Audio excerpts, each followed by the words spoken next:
بلا شبہ اس ایوان میں بیٹھا ہر ایک شخص اس قوم کو اس مقام پر دیکھنا چاہتا ہے جس کا خواب ہم پچھلے 75 سال سے دیکھتے آ رہے ہیں تیاری بتائی، مگر معذرت کے ساتھ بدعنوانی کے تکیے پر محض خواب دیکھے جا سکتے ہیں، مقام حاصل نہیں کیے جا سکتے۔ آج 75 سال بیت جانے کے بعد مجھے کہنا تو یہ چاہیے تھا کہ ہم اپنی فکر اور فہم سے ترقی کے وہ گوہر تلاش کر چکے کہ جس کی چمک ہماری نسلوں کے معدوم چہروں کو تابندہ کرے گی، مگر معذرت کے ساتھ ہماری فکر اور فہم نے وہ افرید پالے ہیں جنہوں نے ہمارے چہروں پر اپنے ہولناک پنجوں سے فقط خراشیں چھوڑی ہیں۔ مجھے کہنا تو یہ چاہیے تھا کہ ہم ہندو بننے کے نظام کاروبار کو شکست دے چکے، مگر معذرت کے ساتھ ہمارے تاجروں کے گودام بھرتا اناج اسی نظام کی اگلی کڑی نکلا۔ مجھے کہنا تو یہ چاہیے تھا کہ سماجی استحکام ہمارے چہرے کا غذا اور معاشی ترقی ہمارے ماتھے کا جوہر ہے، مگر معذرت کے ساتھ ہم اسی سماج کو گالی دے کر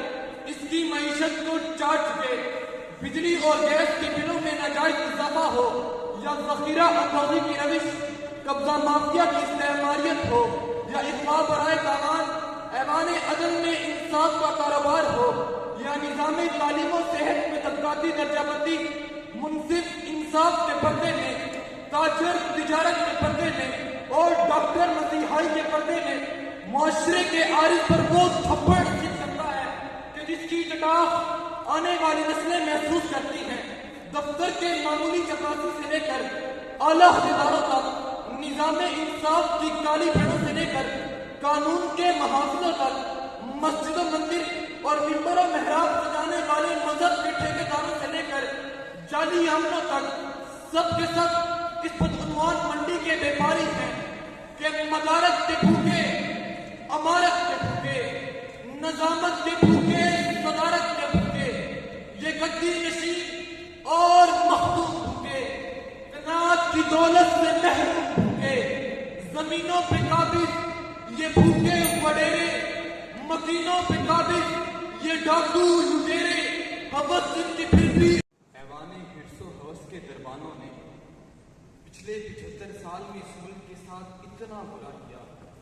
کہ اب مزید کی گنجائش نہیں رہی۔ سو اب یہ نوجوان نسل یہ سمجھتی ہے کہ اب جو ہوگا وہ اچھا ہونا چاہیے۔ ذرا ان آنکھوں میں دیکھیے ذی وقار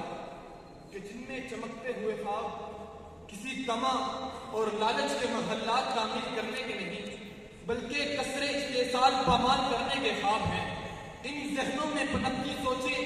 کسی وڈیرے، جاگیردار اور چوہدری کا تسلط تسلیم نہیں کرے گی، بلکہ میز کے نیچے حرکت کرتے ہاتھ کاٹ کر اسی خون سے ان بدعنوانوں کے چہروں پر لانتے نکلیں گے۔ اب مائیں اسی نسل سے عمر بن عبدالعزیز کو پیدا کرے گی کہ جو حق و باطل کا فیصلہ قرآن کی کسوٹی پر کرے گا۔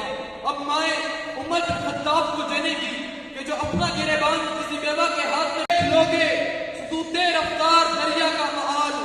موجے مستر کی اسے زنجیر پا ہو جائے، موجے